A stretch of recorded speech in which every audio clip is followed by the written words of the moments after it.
नमस्कार। ज्योतिष शास्त्र में श्रद्धा और विश्वास रखने वाले सभी जातकों का पारलौकिक जगत चैनल में बहुत बहुत स्वागत है। भाई बहन के प्रेम और स्नेह बंधन का पावन पर्व रक्षाबंधन श्रावण मास शुक्ल पक्ष पूर्णिमा की तिथि को मनाया जाता है। सबसे पहले आप सभी को रक्षाबंधन की बहुत बहुत शुभकामनाएं। वर्ष 2022 में पूर्णिमा तिथि 11/8 को प्रातः 10:38 से 12 अगस्त प्रातः 7:05 तक है। इसी को लेकर भ्रम की स्थिति बन रही है कि रक्षाबंधन का पर्व 11 अगस्त को मनाया जाए या फिर 12 अगस्त को मनाया जाए। तो इस वीडियो में सबसे पहले इसी बात का विश्लेषण करेंगे कि रक्षाबंधन 11 अगस्त को मनाया जाए या फिर 12 अगस्त को। इसके अतिरिक्त इस रक्षाबंधन के पावन पर्व पर लगभग 500 वर्षों के बाद 5 अत्यंत दुर्लभ शुभ योग भी बन रहे हैं। आयुष्मान योग, रवि योग, सौभाग्य योग, महालक्ष्मी योग एवं गज केसरी राजयोग। तो इन पर भी चर्चा करेंगे और इस बात पर भी चर्चा करेंगे कि रक्षाबंधन का सर्वश्रेष्ठ शुभ मुहूर्त किस समय से किस समय तक है, रक्षाबंधन मनाने की विधि क्या है। इसके अलावा 11 अगस्त को पूर्णिमा तिथि के आरंभ से रात 8:25 तक भद्रा का भी प्रभाव रहेगा। हालांकि ये भद्रा पाताल में रहेगी, तो उसका क्या उपाय होगा इस पर चर्चा करेंगे। साथ ही साथ 500 वर्षों के बाद बनने वाले अद्भुत शुभ योगों का कर्क राशि के जातकों पर क्या प्रभाव पड़ेगा, इसका भी विश्लेषण करेंगे। ये विश्लेषण आपकी चंद्र राशि के आधार पर किया जा रहा है। तो चलिए वीडियो शुरू करते हैं। तो पहले इस बात का विश्लेषण करते हैं कि रक्षाबंधन 11 अगस्त को मनाया जाए या फिर 12 अगस्त को। तो देखिए, श्रावण मास की शुक्ल पक्ष की पूर्णिमा की तिथि को रक्षाबंधन का पावन पर्व मनाया जाता है। इस दिन बहनें भाई को टीका लगाकर, आरती उतारकर राखी बांधती हैं और ये कामना करती हैं कि भाई की आयु में वृद्धि हो, भाई दीर्घायु हो, धन धान्य समृद्धि संपन्नता का, लक्ष्मी का भाई के घर आगमन हो और उसके घर में सुख शांति प्रेम सौहार्द बना रहे। पूर्णिमा की तिथि जो है वो 11 अगस्त को प्रातः 10:30 से और 12 अगस्त प्रातः 7:05 तक है। जो पूर्णिमा की शुरुआत हो रही है वो प्रातः 10:30 से 11 अगस्त को और अगले दिन सुबह 7 बजे तक है। शास्त्रों में जो व्यवस्था दी गई है उसके अनुसार सभी व्रत त्यौहार उदया तिथि को मनाया जाता है। तो पूर्णिमा की तिथि का उदय कब हो रहा है? 11 अगस्त को प्रातः 10:30 पर। तो इसलिए रक्षाबंधन 11 अगस्त को ही मनाया जाना उचित होगा। इसके अलावा और भी कारण हैं जो मैं आपको समझाने चल रहा हूँ। 11 अगस्त को 5 अत्यंत दुर्लभ शुभ योग बन रहे हैं जो लगभग 500 वर्षों के बाद बनेंगे। देखिए, 10 अगस्त की शाम 5:35 से 11 अगस्त को 3:31 तक आयुष्मान योग बनेगा। आप इस टाइम को नोट कर लें और अच्छे से समझ लें। 10 अगस्त को शाम 5:35 से लेकर के और 11 अगस्त को शाम 3:31 तक आयुष्मान योग बन रहा है। आयुष्मान योग आयु में वृद्धि का योग होता है और रक्षाबंधन में भाई की आयु के वृद्धि की कामना की जाती है। इसलिए 3:31 से पहले ही रक्षाबंधन मनाना ठीक रहेगा। दूसरी बात, 11 अगस्त को शाम 5:30 से 6:53 तक रवि योग बन रहा है। 11/8 को शाम 3:32 से 12 अगस्त 12:33 तक सौभाग्य योग बन रहा है। इसके अलावा 11 अगस्त को ही पूरे दिन गज केसरी राजयोग बनेगा और पूरे दिन महालक्ष्मी योग भी बनेगा।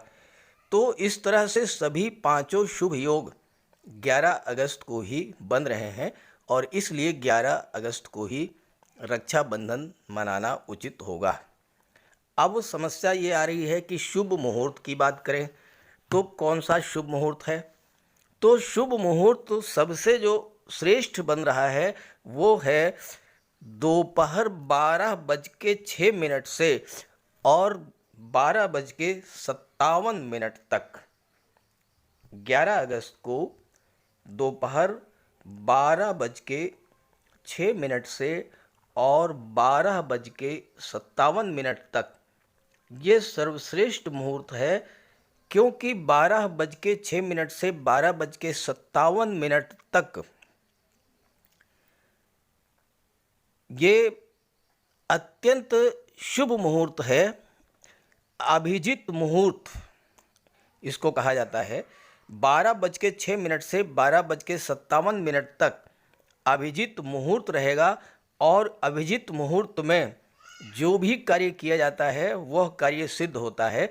तो इसलिए रक्षाबंधन का सर्वश्रेष्ठ मुहूर्त जो है वो 12:06 से 12:57 तक 11 अगस्त को होगा। हालांकि जो लोग किन्हीं अपरिहार्य कारणवश इस समय रक्षाबंधन ना मना पाएँ तो 11 अगस्त को ही शाम 5 से 6 बजे के बीच, शाम 5 बजे से 6 बजे के बीच शुभ का चौघड़िया है। दोपहर 2:08 से और 3:45 को छोड़ करके अन्य किसी भी समय में आप रक्षाबंधन मना सकते हैं। देखिए, दोपहर 2:08 से, इस समय को भी आप नोट कर लें, बहुत महत्वपूर्ण है। 2:08 से और 3:45 तक राहु काल रहेगा। राहु काल में कोई भी शुभ कार्य नहीं किया जाता है। तो राहु काल को छोड़ करके आप 11 अगस्त को प्रातः 10:30 से लेकर और 12 अगस्त प्रातः 7:05 के बीच अन्य किसी भी समय आप रक्षाबंधन का पर्व मना सकते हैं। वैसे जो सर्वश्रेष्ठ समय है वो 12:06 से लेकर के और 12:57 तक रहेगा। देखिए, भूल करके भी 2:08 से और 3:45 के बीच में रक्षाबंधन मत मनाइएगा। अब दूसरी बात हम बात कर लेते हैं कि भद्रा काल के बारे में। तो देखिए, जैसे ही पूर्णिमा की तिथि का आरंभ होगा उसके बाद से ही भद्रा काल शुरू हो जाएगा और रात्रि 8:25 तक भद्रा का प्रभाव रहेगा। जहाँ तक भद्रा के प्रभाव की बात है, शास्त्रों के अनुसार जब चंद्रमा का गोचर कन्या, तुला, धनु और मकर राशि में होता है तो भद्रा पाताल में निवास करती है। ये बहुत महत्वपूर्ण बात है, इसको आप बहुत ध्यान से समझ लीजिएगा कि चंद्रमा का गोचर कन्या राशि में या तुला राशि में या धनु राशि में या मकर राशि में जब होता है तो भद्रा का निवास पाताल लोक में होता है। तो 11 अगस्त को चंद्रमा का गोचर मकर राशि में है तो भद्रा पाताल लोक में गोचर रहेगी, इसलिए कोई विशेष प्रभाव नहीं पड़ेगा, एक बात। दूसरी बात, चंद्रमा और शुक्र का गज केसरी राजयोग भी बनेगा, इसलिए 11 अगस्त को ही सर्वश्रेष्ठ मुहूर्त बन रहा है। गज केसरी राजयोग पर एक वीडियो मैंने ऑलरेडी अपलोड कर रखा है, आप उसे देख लेंगे तो उससे आपको और सुविधा होगी। फिर भी उपाय के तौर पर भद्रा दोष से बचने के लिए दोपहर के बाद किसी शुभ कार्य को आरंभ करें, यानी 12 बजे के बाद। और शुभ मुहूर्त 11 अगस्त को 12:06 से और 12:57 के बीच में सर्वश्रेष्ठ मुहूर्त बन रहा है, तो कोई दिक्कत नहीं आएगी। दोपहर के बाद किसी शुभ कार्य को आरंभ करें और अपने इष्ट देव को नमन करके ही कार्यक्रम की शुरुआत करें। अब बात करेंगे विधि क्या होगी। तो देखिए, रक्षाबंधन के दिन स्टील की थाली में रोली, चंदन, अक्षत, मिठाई, घी का दीपक और एक पानी वाला नारियल जिसके चारों तरफ रोली और मौली बांध करके और उसमें कुछ दक्षिणा बांध दें। इसके बाद पूजा की थाली में दीपक जलाकर भगवान की आरती करें। फिर अपने मंदिर के देवता को राखी अर्पित करें। इसके बाद भाई को पूरब या उत्तर की दिशा में मुंह करके बैठा दें। भाई के सिर पर रुमाल रखें। उसके बाद भाई को रोली, चंदन, अक्षत का तिलक लगाएं और फिर भाई की दाहिनी कलाई पर राखी बांधें। आरती उतार करके मिठाई खिलाएं और भगवान से उनकी लंबी आयु की प्रार्थना करें। भाई के लिए सुख और समृद्धि की कामना करें। इस तरह से रक्षाबंधन का पर्व मनाएं। अब बात करेंगे विभिन्न राशियों पर रक्षाबंधन के पावन पर्व पर बनने वाले अति दुर्लभ शुभ योगों के प्रभाव के बारे में। तो ये है कर्क राशि की कुंडली। 11 अगस्त 2022 की ग्रह स्थितियाँ आपके सामने हैं। गजब की ग्रह स्थिति है। शुक्र जो कि धन, वैभव, ऐश्वर्य के कारक हैं, अपने मित्र चंद्रमा की ही राशि में गोचर कर रहे हैं और चंद्रमा अपनी राशि में गोचर कर अपनी राशि पर दृष्टि डालेंगे। शुक्र और चंद्रमा का सीधा दृष्टि संबंध बनेगा। गज केसरी राजयोग का निर्माण होगा और ये गज केसरी राजयोग 11 और 12 अगस्त दोनों दिन बनेगा। शुक्र और शनि का दृष्टि संबंध बनेगा जो कि अत्यंत श्रेष्ठ दृष्टि संबंध है, समसप्तक दृष्टि संबंध, और इससे शुक्र के प्रभाव में बहुत अधिक वृद्धि होगी। देवगुरु भाग्य भाव में गोचर कर रहे हैं और पराक्रम भाव पर दृष्टि डालेंगे और पराक्रम भाव के स्वामी बुध हैं। अब यहाँ जो सबसे महत्वपूर्ण गोचर है वो है शुक्र का। चूँकि शुक्र आपके लग्न के भाव में गोचर कर रहे हैं और शुक्र लाभ के भाव के स्वामी हैं और सुख के भाव के स्वामी हैं। देखिए, दो अत्यंत महत्वपूर्ण भाव, लाभ भाव और सुख भाव, इसके तो स्वामी हैं। दृष्टि कहाँ डाल रहे हैं? सप्तम भाव पर, जो कि जीवन का सबसे महत्वपूर्ण भाव है, क्योंकि यहीं से आपके गृहस्थ जीवन की शुरुआत होती है। तो इस तरह से शुक्र, शनि और चंद्रमा का बहुत बड़ा योगदान रहेगा 11 अगस्त को आपके जीवन में। शुक्र आपके लग्न भाव में गोचर कर रहे हैं। लग्न भाव में गोचर करने पर क्या करेंगे? शुक्र आपके व्यक्तित्व में बहुत बड़ा परिवर्तन ला देंगे। अत्यंत आकर्षक व्यक्तित्व होगा आपका, वाणी आपकी अत्यंत मधुर होगी और व्यवहार भी अत्यंत मिलनसार होगा। हालांकि वाणी के भाव के स्वामी सूर्यदेव हैं, तो इससे आपके वाणी में थोड़ा बहुत क्रोध और उग्रता होगी, लेकिन शुक्र आपके लग्न में गोचर कर रहे हैं, तो ऐसे में वाणी में माधुर्य का होगा, माधुर्य होगी वाणी में। साथ ही साथ लाभ भाव के स्वामी होकर शुक्र आपको हर तरह का लाभ दिलाएंगे। धन का लाभ, संतान का लाभ, शिक्षा का लाभ, मान सम्मान, पद और प्रतिष्ठा का लाभ।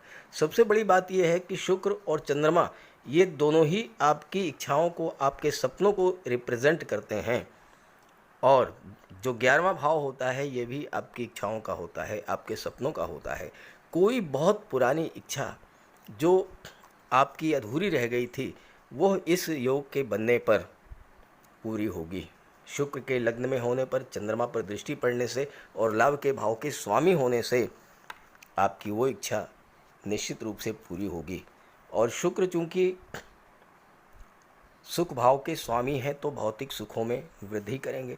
बुध 12वें भाव के स्वामी हैं, बुध शुक्र के मित्र हैं, तो आप अपने बुद्धि बल से, अपने इंटेलिजेंस, अपने वाणी की क्षमता से, अपने तर्क शक्ति, वाक शक्ति और लेखन शक्ति के बल पर विदेशों से प्रचुर मात्रा में आप धन कमाएंगे। हालांकि खर्च बढ़ेगा, लेकिन वो खर्च किस पर होगा? सुख सुविधा के साधनों पर होगा। आप अपने घर के लिए एसी, फ्रिज, एलईडी, टीवी इस तरह के सामान खरीदेंगे। अगर आप महिला हैं तो आप ज्वेलरी, ऑर्नामेंट्स, आभूषण या फिर आप श्रृंगार प्रसाधन परफ्यूम, इन सब चीज़ों को क्रय करेंगी। और ये कि पैसा आएगा कहाँ से, तो देखिए शुक्र कला और सौंदर्य के कारक हैं। तो कला के क्षेत्रों संगीत, नृत्य, नाटक, अभिनय, गायन, वादन, लेखन, मूर्तिकला, शिल्पकला, सोशल मीडिया, पत्रकारिता, स्वाभाविक तौर पर इन क्षेत्रों में आपकी रुचि होगी और इन क्षेत्रों से आप धन भी प्राप्त करेंगे। और चूंकि देवगुरु भाग्य भाव में गोचर कर रहे हैं, भाग्य भाव पर देवगुरु की दृष्टि भी पड़ रही है, तो ऐसे में भाग्य का भी आप सपोर्ट प्राप्त करेंगे। भाग्य आगे आगे चलेगा, परिश्रम जितना करेंगे उससे कहीं अधिक आपको लाभ मिलेगा। और दूसरी बात यह है, बलवान हैं शुक्र इस समय, तो बलवान शुक्र के प्रभाव से आप फिल्म, टीवी, सीरियल या अभिनय के क्षेत्र से लोकप्रियता और धन भी अर्जित करेंगे। अच्छे एक्टर हो सकते हैं, सिंगर हो सकते हैं, आप म्यूजिशियन हो सकते हैं, टीवी सीरियल में आपको जॉब मिल सकता है, मॉडलिंग के क्षेत्र में आप बहुत आगे जा सकते हैं। और साथ ही साथ अगर आप शुक्र से संबंधित वस्तुओं का व्यापार व्यवसाय भी करते हैं, जैसे कि readymade garments, fashion designing, dress designing का काम करते हैं, महिलाओं के सौंदर्य प्रसाधन, कॉस्मेटिक्स, परफ्यूम्स वगैरह का व्यापार व्यवसाय करते हैं, तो भी आपको बहुत बड़ा लाभ प्राप्त होने के योग बनते हैं। शुक्र की दृष्टि सप्तम भाव पर पड़ेगी और यहाँ पर चंद्रमा के साथ गज केसरी राजयोग बनेगा, तो विवाह के प्रबल योग बनेंगे, रिश्ते अच्छे अच्छे आएंगे। और अगर आपका विवाह इस गोचर काल में होता है तो निश्चित रूप से अत्यंत खूबसूरत जीवन साथी, उच्च शिक्षित और धनाढ्य ससुराल आपको प्राप्त होगी। साथ ही साथ जीवन साथी आपके साथ कंधे से कंधे मिला करके हर क्षेत्र में साथ साथ चलेगा, आपसे अत्यधिक प्रेम करेगा। और देवगुरु जो हैं, इनकी दृष्टि पराक्रम भाव पर पड़ेगी, तो पराक्रम भाव पर पड़ने से क्या होगा कि आपके पराक्रम पुरुषार्थ में वृद्धि करेंगे और भाग्य का सपोर्ट मिलेगा। भाग्य और पुरुषार्थ जब साथ साथ चलेंगे तो फिर कहना ही क्या है, हर क्षेत्र में आपको सफलता मिलेगी। खास करके अगर आप education sector, finance sector, banking sector या फिर वकालत या काउंसलिंग के क्षेत्र से जुड़े हुए हैं, या आप धर्मगुरु, पुरोहित हैं, पुजारी हैं, या फिर आप कथावाचक हैं या धार्मिक कर्मकांड कराते हैं, तो ऐसे जातकों के लिए भी भाग्य साथ साथ चलेगा, हर क्षेत्र में सफलता मिलेगी। देवगुरु की दृष्टि कुंडली के पंचम भाव पर पड़ेगी और देवगुरु छठे भाव के स्वामी हैं। छठा भाव कंपटीशंस का होता है, पंचम भाव शिक्षा और संतान का होता है, तो छात्रों के लिए भी बहुत अच्छा रहेगा। जो लोग IAS, IPS, सिविल सर्विसेज की तैयारी कर रहे हैं, उनको भाग्य के सहारे और अपने परिश्रम के बल पर सफलता निश्चित तौर पे मिलेगी, क्योंकि देवगुरु छठे भाव के स्वामी हैं। छठे भाव से कंपटीशंस का विचार किया जाता है, तो आप कॉम्पिटिटिव एग्ज़ाम्स को क्रैक करेंगे। और चूँकि पंचम भाव के स्वामी हैं मंगल, तो आप मेडिकल और सर्जरी के क्षेत्र में, गेम्स और स्पोर्ट्स के क्षेत्र में, सैन्य क्षेत्र में, आर्मी, नेवी, एयरफोर्स में या फिर पुलिस विभाग में जॉब मिलने के भी आप प्रबल योग बन रहे हैं।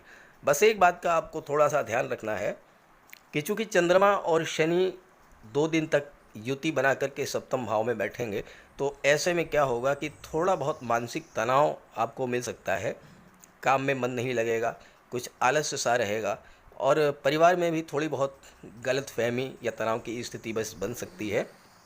उसके लिए आप 11 अगस्त को भगवान भोले शंकर की उपासना करें और रात्रि में चंद्रमा को अर्घ्य दें। साथ ही साथ आपके लग्न के स्वामी शुक्र हैं, तो माता लक्ष्मी की उपासना करें, अपने घर को साफ़ सुथरा स्वच्छ रखें, घर से कबाड़ बिल्कुल हटा दें और अपने इष्ट देव का, माता लक्ष्मी का या भगवान भोले शंकर का नमन करने के बाद ही आप रक्षाबंधन का कार्यक्रम शुरू करें, तो आपको किसी तरह की कोई समस्या नहीं आएगी और हर तरह से लाभ ही लाभ होगा। अब ये जानकारी अगर आपको अच्छी लगी हो तो अपने साथियों को, मित्रों को भी ज़रूर शेयर कर दीजिएगा, ताकि उन्हें भी जानकारी हो जाए और वो भी इस पावन पर्व का लाभ उठा सकें। नमस्कार।